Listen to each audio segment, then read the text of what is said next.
орой амглан айлтгая та бүхэн нэрийн утас нэвтрүүлгийн шинэ дугаарыг хүлээн авч үзэхэд бэлэн боллоо.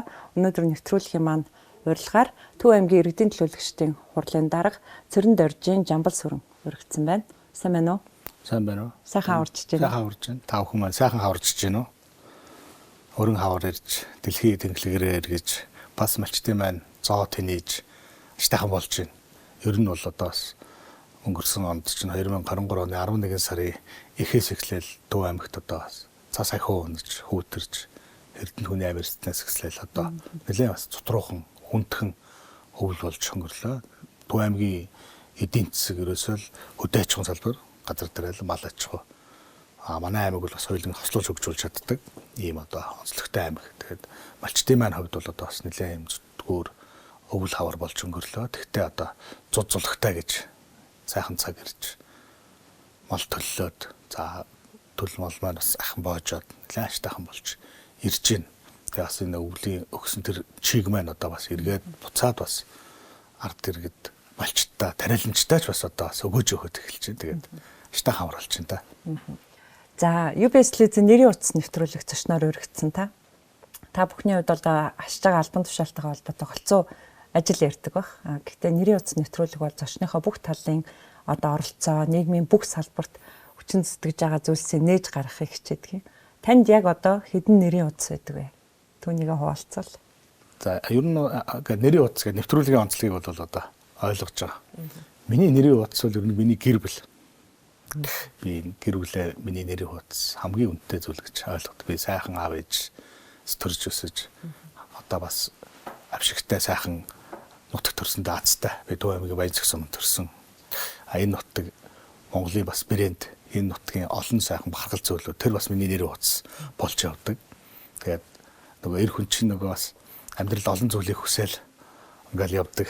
Тэгээд би амьдралдаа бас олон зүйл ингээл олсон. Тэрнээс хамгийн том ол зүйл бол одоо сайн хантай учирч, сайхан гэр бүлтэй гэж амьдрч байгаа миний арга тал. За дараа нь бол хүн өөрөө бусдыг бүтээгээд амьдралд одоо энэ цаг хугацаанд чинь юу ус болох вэ? Тэгээд ер нь бол би төрүүлсэн манай Баянцэг нутаг гэж сайхан өгөөжтэй юм нутаг. Эндээс бол бас Монголын хурдан морины үлгий энийг дагаад бас аав маань бас малын эмч ийм хүн байсан. Сайхан хонгор адуутай. Тэгэл морь их Монгол хүний өв соёл те морио сонирхон дээдлэн морио хурдан морио ууж сайн өөрсдөө тий одоо хөв маань өвлөөл дүүнер маань өвлөөл ингээл явж байна. За мөн одоо тэр нутаг усан төрсөн хүн чинь бас нэг арай уужим бас нэг соёл урлаг гэдэг энэ юмтай яаж явж байгаа холбогдчихсан. Тэгээд өөрөө сонирхлоороо бас нэг шүлэг оролдоо явж байгаа. Тэгэл бас нэг хитэн дууны шүлэг өччихсэн. Бас хөөрхөн яруу найрагч энэ хүмүүс дуудаад дууны яруу найрагч гэсэн нэрийн утас. Тэгээд бас нэг утас байж байна тий. Тэгээд одоо яг хоо 90 он гэл яг л намайг 10 дугаар анги төгсөл хийж хат юуч мэдхгүй хөтөл энэ зах зээлийн шуурна картын бараа гэж ингээл бас хоёр нийгмийг үдчихсэн хоёр нийгмийн солигдож байгаа энэ үйл процессыг үдсэн хүнд бас нэлээд ийм олон зүйл толгойд нь орж ирдэг. Ер нь бизнесийг өстө хөдлөх өстө ийм нийгэм рүү орчлаа гэдэг. Тэгэл анхадаа 97-8 оноос эхлээл хувийн аж ахуй нэгж эрхлээд за бас Монгол улсын эдийн засгийг бүрдүүлэх бас татварыг бааз сурыг нэмэгдүүлэхэд бас өөрийнхөө хөв нэмрийг оруулж явсан. Импортын орлого, экспортын бүтээгдэхүүн үйлдвэрлэж Монгол орондоо валют татах тал дээр бас хүчин зүтгэж явсан. Энэ бол бас миний нэг нэрийн утас болоо дундуртын жамбаа гэхээр бас намайг хүмүүс мэднэ.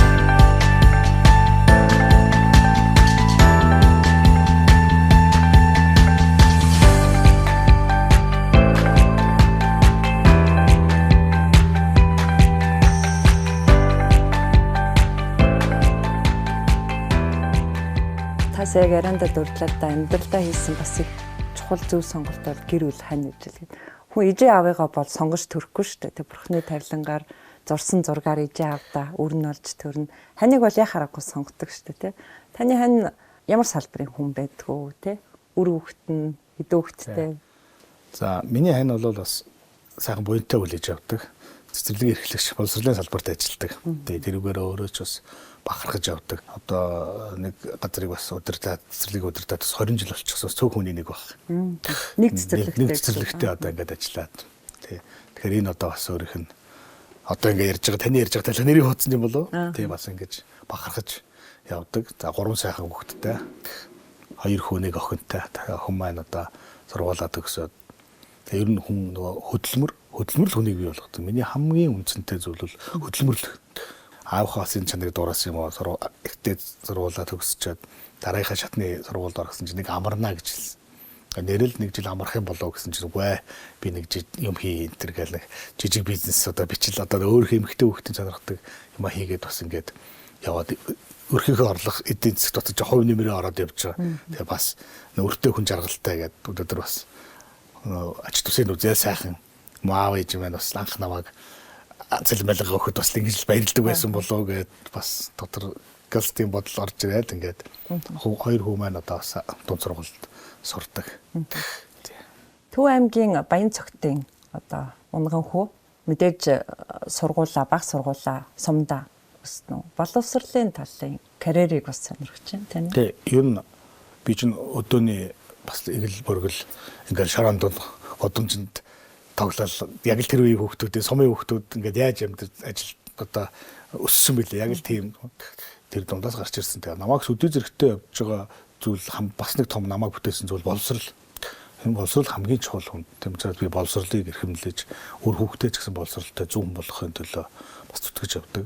10 жилийнхаа сургуулийг төгсөөд их сургууль одоо өдөө аж ахуй их сургууль Монгол Улсын эдийн засгийн их сургууль эдийн засгч мэргэжилтэй. За тэгээд дундуур нь одоо бас өөрийгөө боловсрол удирдлагын актив бусад одоо сургуулиудыг бас дүүргэсэн. Тэгээд олон хүнтэй харьцаад аж ахуй нэг за бусад одоо төрийн салбарууд ажиллаж явж байхад бас удирдах энэ арга барил менежмент өдрөөс өдөрт энэ орчин нөхцөл хүмүүсийн аашаар шиг хүртэл өөрчлөгдөж байгаа. Тийм учраас удирдлагын активд бас суралцаж ингээд төгссөн. Тэгээд одоо ч гэсэн бас суралцаад явж байна амьдралд. Тэгээд өдөр болгон суралцаад явж байна. Нутаг орныхоо хөгжлийн төлөө гэсэн нэг зүйл татаад идэг байхантай тий одоо магадгүй хот сууринтай ойрхон биш тий хотод очиод нэг ажил алба эрхлэгч гэдэг юм уу аймагтаа байгаад аймгийнхаа төлөө хүчин цэцгэж байгаа нь юу таныг их тийм татж ядг юм. Ер нь хамгийн түрүүнд энэ тэнд яваад ингээд тэгэхэд хүн өссөн төрсөн нутаг орноо их өгүүлдэг юм билээ. Тийм учраас хамгийн нэгдүгээр дүнцэнтэй юм бол өөрийн нутаг орн. Тэгээ энэ нутаг орноо бас хөгжүүлж ийж хөгжин сумандаа бас анхныхаа бас сургуулаа төгсчөөд багшилж үзсэн. Сумаасаа бас ингээд ажиллаа. Тэгээд өөрийн гэсэн чин хүслээрээ ингээд аймагтаа ажиллаж байна. Тэгээд бас аймгийнхаа өмнө нь ус дулаан нийтийн аж ахуйн салбарыг хариуцсан Төв Чандуун дулааны эрчим хүчний газар гэж энэ байгууллагыг бас нэг 4 жил удирдаад энэ одоо баригдаж байгаа бүтээн байгуулалтууд жишээлбэл аймгийн дээр бол 9 одоо жижиг одоо урын цухаар халааж далж одоо ингээд өгдөг зун хэрэглээний халуус байхгүй. Тэгээ энийг гарцлуул нэгдсэн дулааны станцтай болох хэвээр. Энийний бас эхлэлийг тавиад өнөөдөр гүйцэтгэл нь 50% явж байгаа. Энд бас үйлдэлж. За мөн одоо аймгийнхаа цэвэр усны нөөцийн санг 2000 м3 болгож өргөжүүлж. За аймгийн 100 модныхоо цэвэр усны бүх шугамыг шинжилсэн. Гэх мэтлэнгээр ингээд ажлуудыг хийж 20 оны сонгуулийн үр дүнгээр аймгийн иргэдийн төлөөлөгчдийн хурлын дарга гэдэг одоо улс төрийн маш хариуцлагатай ийм ажлын албыг одоо хаашаад явж байгаа. За Төв аймгийн 100 мод хотын одоо уртхан хэсэг байна тий. За алдарт хөшгийн хөндий айхтар салхитай байна шүү. Жилийн 4 өдрөлтэй юм байх. Тэгээ манай шүүндэж бас салхилнаа. Их том бүтээн байгуулалтын өмнө ирсэн зогсож байна. 10 аймгийг дулаанаар хангах станцын одоо бүтээн байгуулалтын ажил дээр ирсэн байна. Манай аймгийн 100 мод хотын ард иргэдийн тулгамж гол асуудлын нэг энэ том бүтээн байгуулалт дээр ирсэн байна. Манай аймаг дээр бол нэг 10 сая долларын өртөгтэй 30 мегаваттын ийм дулааны станцын ажил эхлээд явж байгаа. За энэ дулааны станц ашиглалтанд орсноор 100 модчууд бол одоо энэ дулааны доголдлын асуудал за мөн жилийн 4 улирал хэрэглээний халуустай байх гэдэг ингээд маш олон ялангуяа суурин ийм ард иргэдийн хамгийн боломжтой асуудлыг шийдэж байгаа энэ бүтээн байгуулалт 100 модчуудын өсөн үлээсэн том ажил л да. Тэгээд энэ ажил маань одоо анхны гэрээ хэлцлэр бол 2024 оны 12 сарын 30-нд хүлээлгэж өгөхөөр ингээд ажиллаж байгаа. Тийм ингэж ажиллаж байгаа. За бидний авсан мэдээлэлээр одоогоор нэг 50 гаруй хувийн гүйцэтгэлтэй явж байна. За 300-ны маань угсралтын ажил зөвлөгөөлөд улссан. За нэг 10 мегаватт ийм 300 баригдаж байгаа. Энэ 6 сарын 10-нд одоо бус шахалтай ихээр ингээд бэлэн байдалд орчихсон. Бусад одоо тоноглолын ажлууд бол үндсэндээ дууссан. Тийм тэгээд бидний бас өмнө хүлээж байгаа том үүрэг байгаа. Энэ чинь өндөр даралтаар шахдаг ийм станц учраас манай хуучин орон нутагтаа ашиглаж ирсэн дэд үтцүүд буюу шугам сүлжээнүүд өөрөөр хэлбэл турбанууд маань одоо бас муудсан. Энийг бол солих шаардлагатай. За манай бидний ярьсан 2 дугаар хэлхэ гэж байгаа те төв явж байгаа магистрал шугам. Энийгээ бид нар бас өөрсдөө энэ 22, 23, 24 онуудад одоо улсын төсөв орон нутгийн төсөв дээр тодорхой мөнгнүүдийг тавиад нэг 11 тэрбум 590 сая төгрөгийн бүтээн байгуулалт шугам сүлжээний ажлуудыг хийгдэх юм. Жишээлбэл үүнээс нь одоо 23 онд 3 тэрбум 520 сая төгрөгийн ажил хийгдсэн байх жишээ.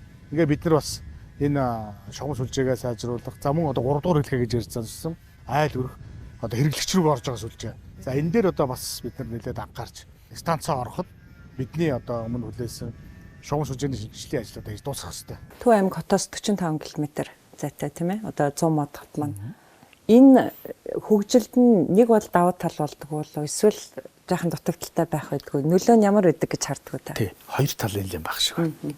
Нэгдүгürt бол яалтчгүй тэн төвлөрлө 45 км тэн дэд үтцэн илүү хөгжиж өгсөн үйлдвэрүүд нь байгаа учраас бүтээгдэхүүн хямдхамж гэдэг юм уу. Тийм учраас энэ таталцах хүч нь хот руугаа байгаад. Гэтэл Төв аймагчууд бас яаж нэхэр энэ Улаанбаатар хотыг тойроод ингээд барьчихсан. Бүх газар нутаг нь яг Улаанбаатар хотыг Улаанбаатар чи өөрөө Төв аймгийнхаа нутаг гэсэн оршчихсан тий харагдаж байгаа. Тэгээ манай аймаг чинь хөдөө аж ахуйн үйлдвэрлэл тал дээр бол маш өндөр бүтээмжтэй аймаг шүү дээ. Хүн Монгол улсын хүн амын талаас илүү байгаа энэ ард түмнийг чинь бид нэр хүнсээр хангаж байгаа аймаг шүү дээ. Хүнсний бүтээгдэхүүнээр за мөн одоо үндэсний томоохон үйлдвэрүүдийг одоо түүхий дээр хангаж байгаа. Тийм учраас бас энэ дотор нэлээд том баялаг бүтээж байгаа үйлдвэрлэл үйлчилгээнүүд бариад Монгол улсын хамгийн том бүтээн байгуулалт Төв аймгийн нутаг дээр өрнөж байгаа. Шинэ сонгоцны бодол хөшгийн өндөр бүтээн байгуулалтууд Төв аймагт одоо шинэ хотууд бий болно. Ийм одоо төсөв зураг бүхнүүд нь гарчихсан ингээд ажлууд нь дэд үтцсэн ажлууд хийгдээд явж байгаа учраас бид бол удахгүй нэгжийн тухай оролцоонд өөрчлөлт оруулж энэ орон нутагт өөр эрх мэдлийг нэмэгдүүлж ингэснээр орон нутаг руу эдийн засаг гэж байна. Энэ үйл явцын дүнд бол сумдын одоо орлого нэмэгдэж сумд өөрөө бас бие дагаад явах ингээд нэгжээсээ доороос эхлээд ийм бодит хандлагууд бол бий болж байгаа. Манай аймгийн чинь дотоодын нийт бүтээгдэхүүн 2016 онд нэг 500 гаруй тэрбум байсан бол одоо нэг их найд 32 тэрбум болчихсон. Тэгээ бид нэр энэ их эдийн засаг энэ байдлыг бас Улаанбаатар руу соруулчаад байгаа байхгүй. Тэгэхээр одоо энийг яаж энэ орон нутагт нь үлдээж хөгжих вэ гэдэг. Тэгээ одоо сая энэ жил 2024 оны Монгол Улсын засгийн газар бүсчилсэн хөгжлийг дэмжих хичээлгээд. Ингээ бүсчлээд хөгжих юм бол энэ бүс нутагт байгаа нөөцүүд нь хоорондоо бие бинийгээ нөхөөд том кластер үйлдвэрүүд болоод ингээд хөгжих том боломжтой. Тийм учраас одоо энэ бүс нутаг бас Монгол Улсын ирээдүйн дараагийн 100-ыг авч явах нэлээд том юм бүс нутаг болж хөгжих байх гэж би харж байгаа. Энэ одоо зөв яг энэ чиглэл рүү орох цаг нь болсон. Дархан сэлэнгэтэй нийлцсэн бид нар. Орон нутгаас те сумдаас аймгийн төв рүү, аймгийн төвөөс хот руу, хотоос одоо гадагшаа ингэж нүүдэл их байсан бол одоо сүүлийн 10 жил бол энэ эерэг үзүүлэлт гарч байгаа аймагуд руу одоо шилжин буцан суурьших иргэдийн тооны Төв аймгийн хувьд юу нэг хандлага ямар? За ер нь энийг том агуулгаар нэг дарахад Монгол Улсын засгийн газар их хурлаас гарч байгаа бодлого шийдвэрүүд их нөлөөлж байгаа. Тэ Монгол улс чинь 2050 гээд урт хугацааны бодлогын бичвэрнүүдээ гаргачихсан. Энийн эхний одоо шат буюу нэгдүгээр үе шатн дээр нь шин сэргэлтийн бодлого гэж болж байгаа. Энэ шин сэргэлтийн бодлого дотор хөдөөгийн сэргэлт гэж байна. Тэгээ энэ рүү чиглэсэн маш олон одоо арга хэмжээнүүд хийж ингэсний үндсэн дээр бол төвлөрлийг сааруулах. Энэ бодлогын хүрээнд бол хотоос төвлөрсөн газараас хөдөөр орон нутг руу шилжих юм хандлага их байгаа. Гэхдээ шилжилт бас чанартай байгаа хэ. Тэгээ ер нь бол залуу гэр бүл эрд сурших гэдэг юм уу? Тийм, манайх 2-3 мянган хүн амтай шүү дээ. Тэгээд ер нь бас Төв аймагт ингээд сууршаад ажиллаа хийгээд өөр газар Улаанбаатар хотод ч юм уу харьяалалтай болсод бас нэлээд байгаа. Нийтдээ манай Төв аймаг дээр миний бодож байгаа 100 гаруй мянган хүн бол ажиллаж амьдарч байгаа. Байнгын эргэлтээр бол байж байгаа гэж ойлгож байгаа.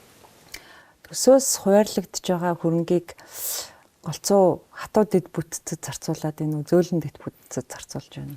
За манай Төв аймагт бол бас онцлог нөгөө энэ үйлдвэрлэж байгаа бүтээгдэхүүнээ энэ хурдан шуурхай за ялангуяа энэ сүүсүүн бүтээгдэхүүн ч гэдэг юм уу өндөгний манахсын дангаар 45% хангаж байна. Тэгэхээр энд бол бас хатууд дэд бүтц бол бас шаардлагатай. Яагаад гэвэл энэ бүс бүслүүр нь байж байгаа учраас за энэ рүү бол тодорхой хэмжээгээр хөрөнгө бол тавигдж байна. За бид бол бас энэ зөөлөн дэд бүтц зүй бусад одоо ногоон органикийн тал руу бас нэлээд ажлуудыг хийгээд явж байгаа. Одоо Төв аймаг бол хоршиж хөдөлмөрлөё. Хоршоогоор дамжиж одоо бас энэ бүтцийг хөнгөвчлөё. Хөдөлмөр эрхлэлтийг одоо дэмжиж гэсэн бодлого явж эхэлсэн нь бол 2017-8 оноос эхэлж явсан. Тэгээ 2020 оноос бүр бодит ажил болоод явж байгаа. Энийг өнөөдөр чинь зөв байна гэд бидний бодлого бас зөв байсан биш. Монгол улсаас хоршоолыг дэмжих засгийн газрын хэмжээний ажил болоод ингээд явж байна. Өнөөдөр бас манай аймаг дээр оршуулагчдын зөвлөгөөч болгон болоод явж байна. Төв аймагаар дайран өнгөрөөгөө 2 жил болсон байна. Тэгээд Төв аймгийн 100 мат хот руугаа ороод ирэхэд Орос судасны хорооллууд яа харахгүй анхаарал татчихжээ. Их сайхан өнгөлөг. Тэгээд бүтээн байгуулалтын ажлуудыг том хэсэг штэ тий. Төв аймагт ажиллаж амьдарч байгаа иргэдийн бас тодорхой хэмжээнд Орос улс дулаан Орос судасны шаардлага ихээс энэ хөтөлбөрүүд ер нь сүүлийн жилүүдэд хийгдвүү. Ер нь ажил ямар явцтай. Тэгээ ер нь бол манайх орон сууцлог хөтөлбөрийг бол үе шатаар хэрэгжүүлж эхэлсэн. За эхний мянган айлын орон сууц хөтөлбөр бол хэрэгжиж дууссан.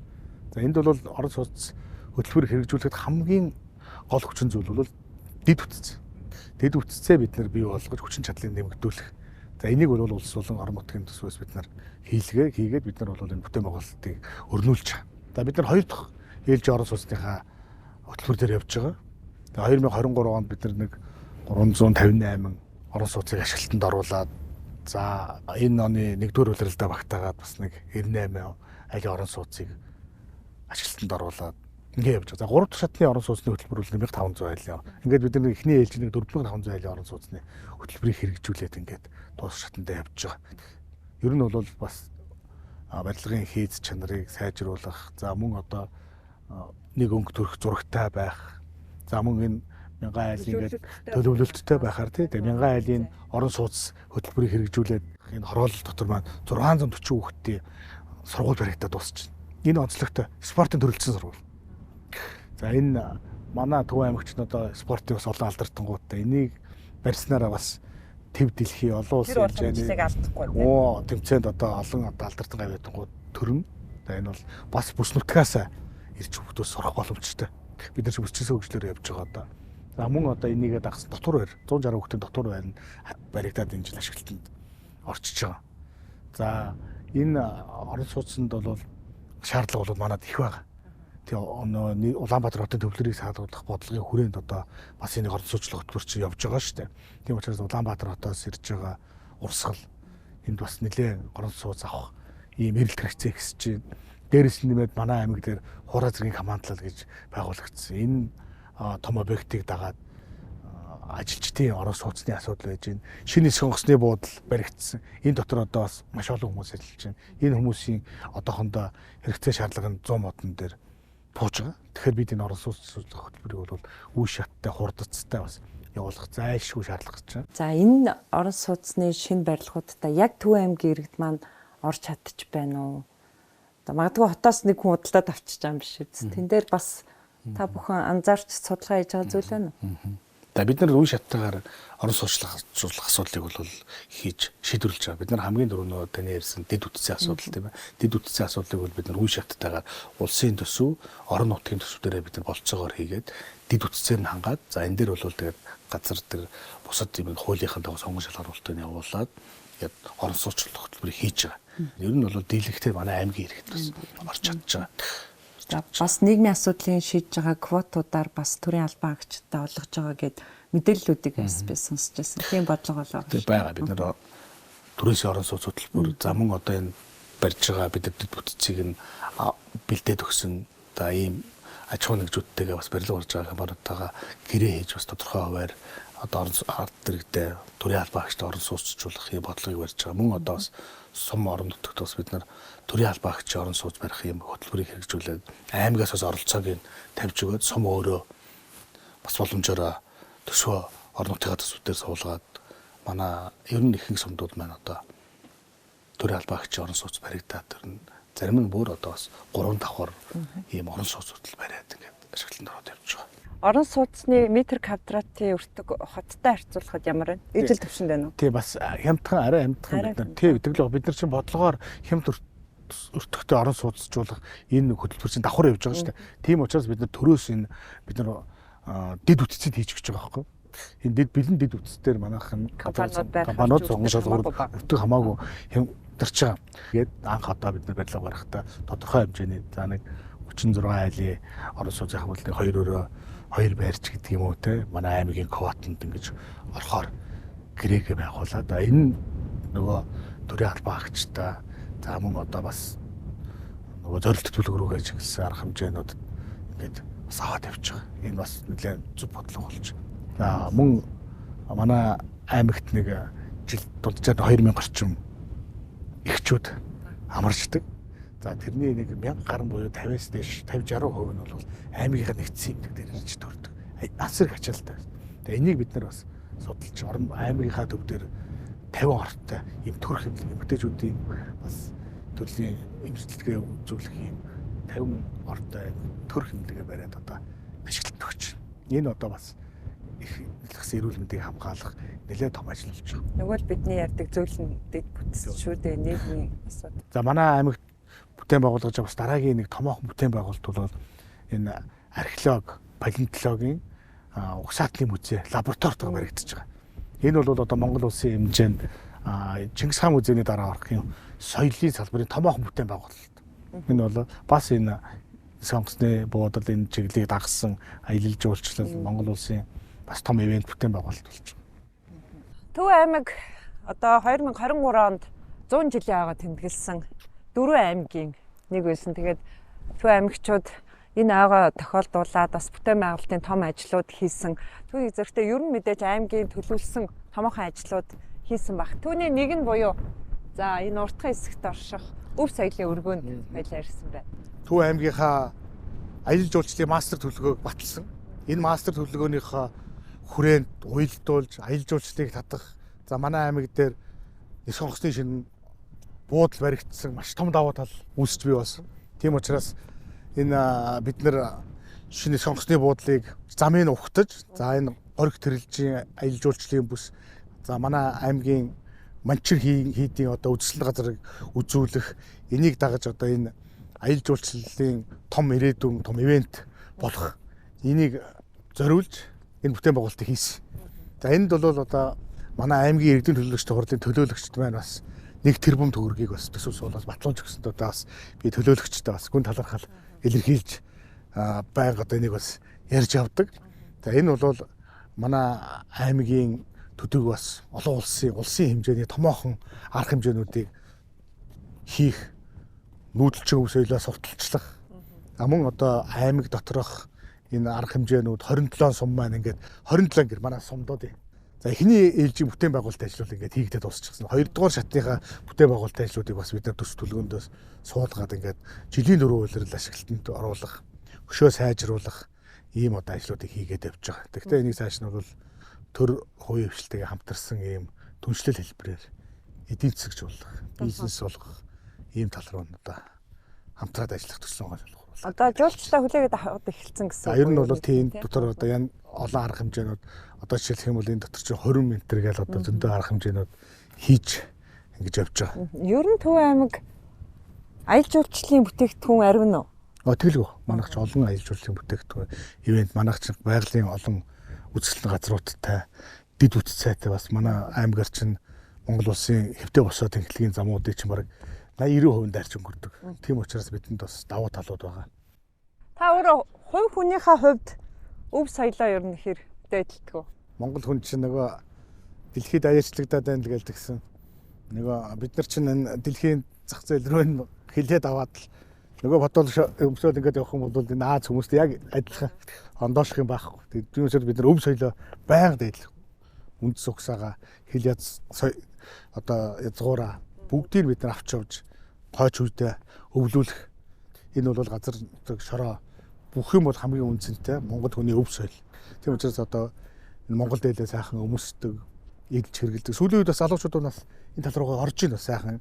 Энэ бэртээ дөрвөө бас энэ чинь дэлхийн соёл хүмүүс чинь хөгжөөд гэж байгаа учраас нэг хэв маягийг өөрчлөө. Ондооших бас нэг өөрийн онцлог байна. Тийм онцлог байх хэрэгтэй шүү. Энийг ч бас нэг өөрчлөө залуучууд маань өмсч чинь жишээлх юм бол одоо бас энэ залуучууд байна морин хуурыг гэдэг нэг дээр үе юм алгаагаа өмсөөл бас ингээл суугаал ингээл мориор татаад гэсэн энэ хөлтөчөөр хүлээж авахгүй ш. Тэрийг нь бас арай өөр босож байгаа тоглодог ч морин хуураа байж хэмнэлд нь оруулаад өмсөн хувцаар нь бий болгоод энэ орчин үеийн тэр нөгөө жанруудаар нь тоглоулаад морин хуураараа те ингэх юм бол эцэст нөгөө морин хуур маань үлдчихэв нөгөө хөлтөж өвлөгдөөл явна. Тэгээд буцаад эн чинь байж идэг. Тэгээд энэ тал руу энэ төргээл сонирхож нэлээд бас бодож хов нэмрээ бас оруулах хичээдэг. Би бас ярилцж байгаа зочинтойгоо ярилцахдаа би энэ хүнийг чухам ямар шалтгаанаар хэдийн үеэс мэдэх вүлээ гэж их бодож эхэлдэг л дээ одоо. Тэгээд таныг бол маш олон дууны яруу найраг бичсэн. Тэр одоо шүлэг үгэнд эх орны тухай, аав ээжийн тухай сэдвүүд зөглөнөд. Тэглэг байх. Ер нь бол хамгийн эхлээл нутаг орон. Тэгэл аав ээж хань ижил гэл амьдралын олон өнгийг бас харуулахыг хичээдэг. Манай аав хөдөлмөрч хүн байсан да. Манай ашаанд хог үтийх шолооч тогтохгүй манай аав чинь цэвэрлдэг. Зарим хүмүүс одоо дэх үед манай ашаанаас нөгөө дэх үед биднес шин цас орохоор цасаар нөгөө нэг ундаа ус цайга майга чамдаг бас тийм л байсан шүү дээ. Манай ашаанаас хүртэл цас мас авдаг. Тийм манай аав чинь манай ашаа цэвэрхэн застай. Тийм хөдөлмөрч. Ер нь анхны бас би ер нь дууны шүлэг бичиж болохоор юм бэ шүү гэсэн урмыг ямар бүтээлээс авч онцлол тий.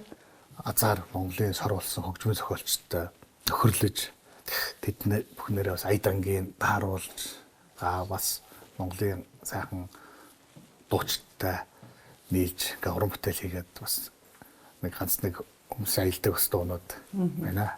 Миний өөрийн төрж өссөн Баянцогт маань манай сумны дунд уртын гол гэж нэг гол урсдаг. Тэгээ хүүхэд наснда тэр дунд уртын голыг өсөж уруудаж хөөж тэр уснаас ундаалж шумбаж ингэж өссөн. Тэгээд тэр хамгийн эхлээд энэ дунд уртын гол тухай заяа төвшин нутаг гэдэг нутаг орноос ихтэй нийтдээ бас энэ сайхан хүн төрж өссөн нутгаа магтандуулсан юм уран бүтээл хийгээд нэг шүлэг өчөө тэрийг тохиолоор бас миний хань чинь бас нэг багшийн сургуулийн хөгжмийн ангид сурч ирсэн.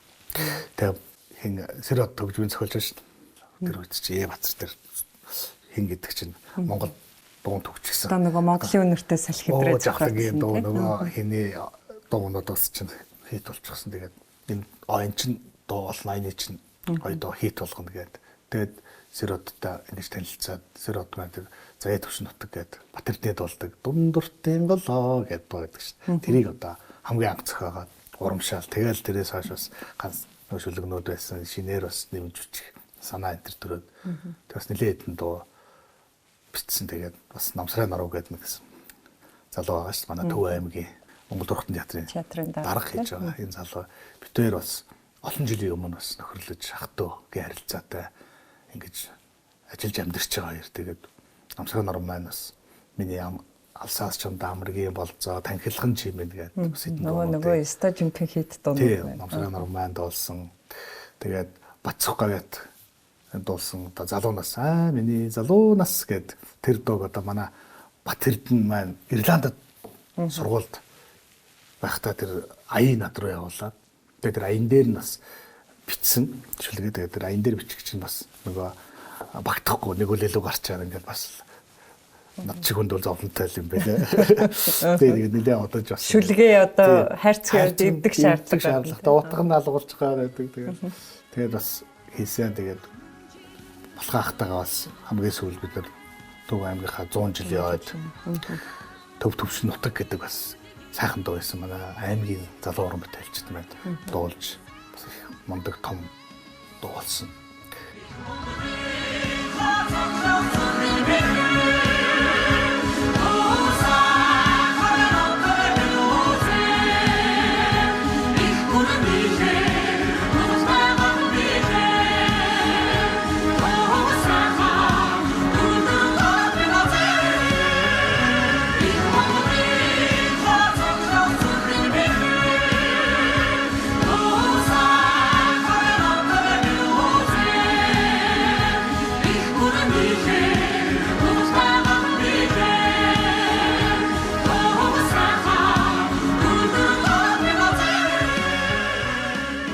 За гэр бүлдээ ер нь цаг зав хүүхдүүдтэй хамгийн их чанартай цагийг яаж зарцуулах вэ?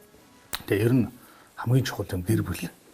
Гэр бүлдээ энэ өр хүүхдүүдэд ялангуяа өсвөрөө шилжилтийн насны дээр явж байгаа хүүтэй хүн бий чинь аав үлгэрлэх, аав бас нэг хаяа үгэлэх, хоёлаа нарийн ширинээ ярихаас өсвөлээл та тэгээд баг хүн маань бас намайг их санаа аав гэл заримдаа удаж яхад нь л ороод гараал явчихна. Ер нь хүүхдүүдийнхээ төлөө гэр бүлийнхээ төлөө цаг гаргах нь зөв. Ер нь би орчин тойрон найз нөхөд ажлынхаа хамт олон нийт хүмүүс ч хэлдэг. Хүүхд чинь хүүхд чинь залгаж байвал уцаа залгах юм уу? Тэр үед бол заавал авчгаар. Хариултаагаар тийм. Заавал авчгаар. Юу ч тохиолдсон байж магадгүй хүүхд. Тийм учраас үлгэрлэн тэгээ хөдөлмөр хийн, зүг байх, гэр орондоо одоо нэг ширээний ард тойроо суухдаа нэг бодож исэн үгээ хэлждэг. Асуудлууд нь тулгамж байгаа нь юу вэ? Бодол санааг нэг сонсчих гээд банднэрийг бол их сайн дагуулж явах хэрэгтэй мэлээ. Багт нь аав ингээд дагуулад яваад хүнтэй уулзуулаад үйл хэргийг үзээд тэгээд явахаар бас аавгаа дагаад тэр нөлөөнд ороод тий бас тэр чиглэл рүү нэлээ ингээд сонирхолтой дөрдөг ч юм уу. Ялангуяа Монгол ах уу тэгээд тэр чиглэл рүү бусдаар тэгээд сургуулийн орчин найз нөхөд энэ зүйлийг олоод авчиж байгаа. Ямар тал аавын бид гэдэг үг өгдөг шүү дээ. Ааваасаа уламжилж ирсэн хэдэн сайхан адуу би аав маань молын юмч. Тэгээ хэдэн сайхан хонгор адуу. Тэгээ бид нар тэрийг нь өсгөж үржүүлээд үйлдвэр селекцийг бас сайжруулад энэ орчин цагтаа нь уялдуулаад ингэж яваад тэг миний хамгийн баг том ах маань бас энэ тал руу бас нэлээд хүнзгий одоо ороод үржүүлээд та тэр морин уралдаан энэ уламжилт авах талаа бас хариуцаад ингээд аваад явдаг. Бас бүр нэг салбар болгоод манайх бас хөгжүүлж чадчихж байгаа энэ тал дээр. Тэгээд бас морь адуу малтай ноцолдож морь үе хоббитэй.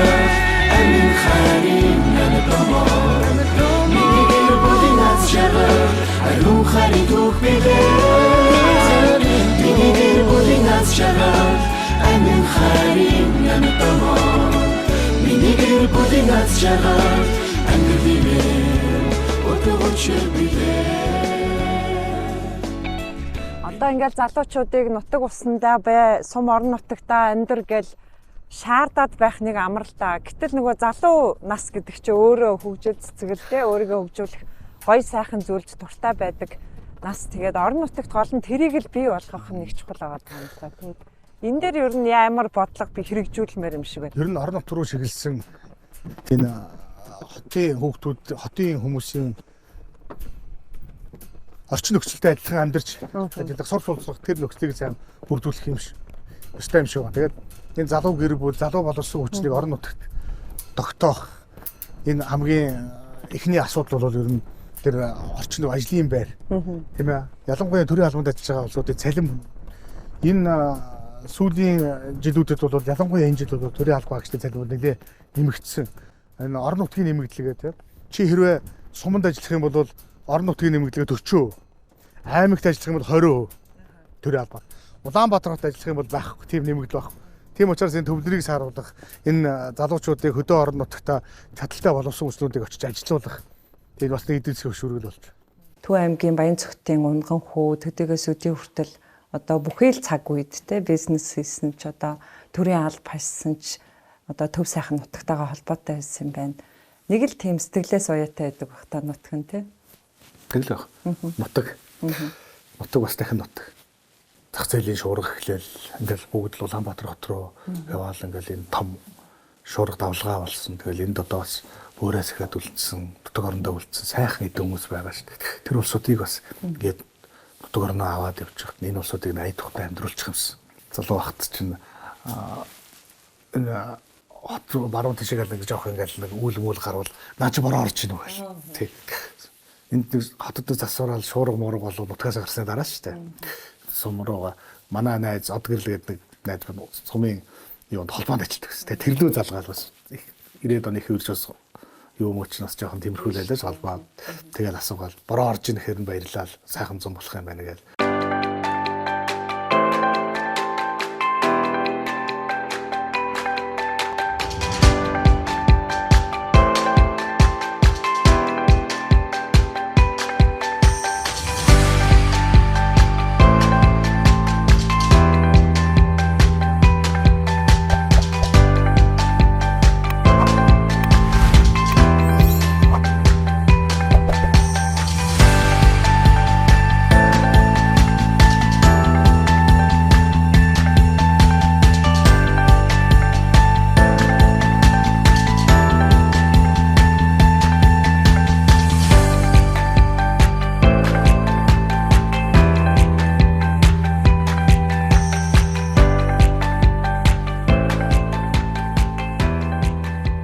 Иргэдийн төлөөлөгчид ажиллахад өнөөдөр эрх мэдэл ер нь хэр хүчтэй байж чаддгүй. Энэ бол үндсэн хуулийн заагтад баталгаажсан ийм одоо бүтэц. Тэмцэл иргэдийн төлөөлөгчийн оролд одоо шүдгүүч гэдэг юм уу те хүч тутсан гэдэг асуудал бол ихээсээ илүү энд одоо зөв бодлого хамгийн гол нь миний энэ 2020-оос 24 онд ажилласан гол одоо миний үзэл санаа юунд дээр тулгуурласан бэ гэвэл ямар ч хэрэгцээ шаардлага тэрнийг тулгуурласан нөгөө ард түмнээс санал асуулгыг авч энэ бодлогоо уялдуулаад тэндээс гарсан тогтоол шийдвэр бол амьдралд хэрэгждэг биелэх нь одоо хурдан өгөөжөө өгдөг. Тийм учраас нэлээд судалгаатай аймгийн төсвийг батлагтай бид бас хэлцүүлэг хийж хардаг байсан. Хамгийн түрүүнд одоо энэ Төв аймагт юу хэрэгтэй вэ? Ирэмбийн ард түмнээс асууж саналыг авч ингэж одоо төсөө хүртэл батлах ийм одоо эрх зүйн орчин ийм одоо тал руу нэлээд явж байгаа учраас хурал бол бас тодорхой хэмжээгээр хүчтэй ийм байгууллага бидний ард иргэд байгаа ш. Ганцаарчилж уулзж байгаа иргэдийн тавьж байгаа асуудлууд одоо ахуйн шинжтэй нөө ямар асуудал тэргээр л ард түмний амьдралын төвшин тодорхойлогдсон шүү дээ. Их том одоо харах зүйл шүү дээ тий. Жишээ. Иргэд бол ер нь тэгэл ажлын байр тэг ажлын байртай болъё. За ер нь бол Төв аймагт ингээ бүтээн байгуулалт ингээд ирэхээр энд одоо бас ийм ажил үйлчилгээ явуулах орчин нөхцөлийг бүрдүүлж өгөөч тийм ээ. За одоо жижиг асуудал бол зөндөө л хүмүүсийн зовлон хурлынхаа дарга дээр орж хуралдаа орж ирээд бас зовлон жаргалаа ярих асуудал зөндөө байгаа. Ер нь дийлэнх нь бол бас хүмүүсийн хандлага бол ажлын байр тий. Энэ тал руу явж шүү. Тэгэхээр бас хүмүүсийн хандлага өөр болж байна гэж би харж байна. Энэ эрэлт хэрэгцээ ямар байдгийг? Ажлын байрных нь хангамж, хангалт. Тий.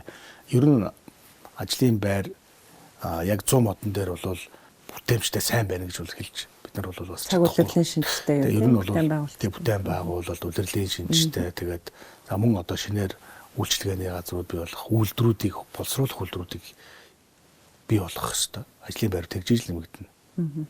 За одоо их хариуцлагатай цаг үе ирж байна. Иргэдэд төлөөлж ажиллаж байгаа нутгийн өөр удирдах ёсны байгууллагын тэр одоо удирдлагаар ажиллаж штэ. Дүнгээ тавилах гэж байна. Хэр бардам одоо иргэдтэйгээ уулзахаар байна.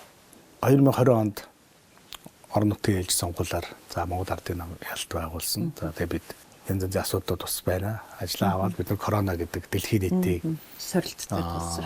Хамарсан юм өмнө бид нар үзээгүй 20 цээр ард иргэдэд хэрхэн одоо энэ өртүүлчихгүй яаж эрүүл мэндийг хамгаалж гарах вэ? Эний цаана эдийн засаг байгаа. Төв аймаг зогсчих юм бол Монгол улсын талх тарианы асуудал зогсчихно гэдэг. Энийг бид нар яаж зогсдогоо зөв уялдуулж явах уу? Ингээд л ийм том сорилтууд эхэлсэн. Дараа нь энэ дээр бол бид нар бас нэлээд бас зөв бодлого Монгол улсын засгийн газар бид орон нутгийн хэмжээнд ч гэсэн тодорхой төвтэй арга хэмжээнүүдийг авч ажиллаж ажлын байрыг хадгалах, орон нутагт байгаа газар тариалангийн үйлдвэрлэлийг унахчихгүй яаж явчих уу гэдэг дээр бид нэлээд анхаарч ажилласан. Энийн үр дүнд бол одоо бас тухайн үед Монгол улсын эдийн засаг чинь нэлээд агшаалтай, дэлхийн эдийн засаг чинь яалаа. Манай аймгийн дотоодын нэвтрүүлэг тэр үед бол өссөн.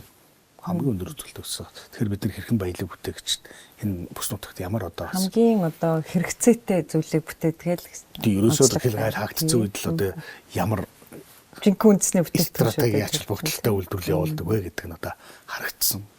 Дараагийн нэг асуудал бол бас энэ дэлхийн геополитиктэй холбоотой дайн байлдаа хойд хөршөөс өсвөлэл энэтэй нөхцөл шатахууны асуудал бидэнд бас нөлөөлж байгаа асуудлууд нь яг л газар тариалан үйлдвэрлэж чинь чинь бусад одоо аялал жуулчлал уул уурхай гэж манай аймагч бүхэл салбар байгаа шүү дээ үйлчлэгээ нэгээд.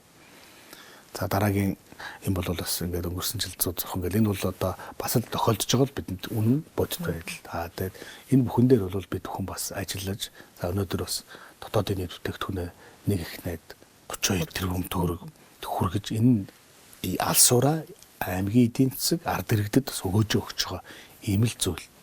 Тэгээд бид нар бол энэ хугацаанд бас нэлээдгүй бас ажлыг бүтээн байгуулалтын ялангуяа нийгмийн салбарын барилга байгууламжуудыг нэмэгдүүлэх энэ тал дээр бол онцгой анхаарч ажилласан. Нэг үе бодвол Төв аймаг бол бас энэ асуудал дээр бас гайгүй болсон. Энийхээ араар одоо эрүүл мэндийн тусламж үйлчилгээ иргэд маань одоо бас чанартай авах боломжид бүрдэж байна. Нөгөө боловсролын байгууллагын хүүхдүүдийн маань хамраа сургах.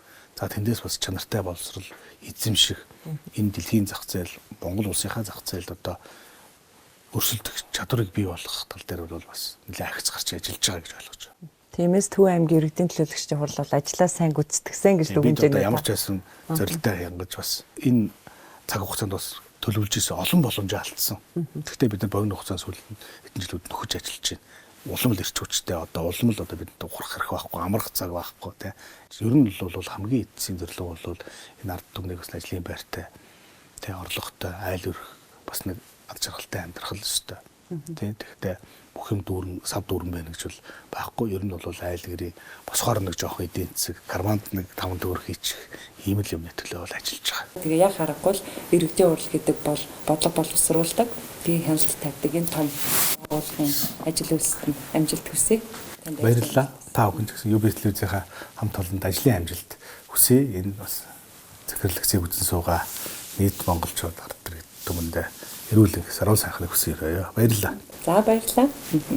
Үзэгч та бүхэн UB телевиз дээр нэрийн үндэс нэвтрүүлгийн шинэ дугаарыг хүлээн авч үзлээ. За өнөөдрийн нэвтрүүлгийн маань зочин Төв аймгийн иргэдийн төлөөлөгчдийн хурлын дарга Цэрэн Доржин Жамбал Сүрэн байлаа. Үзэгч та бүхэн сайхан амраарай. Баяртай үзэгч.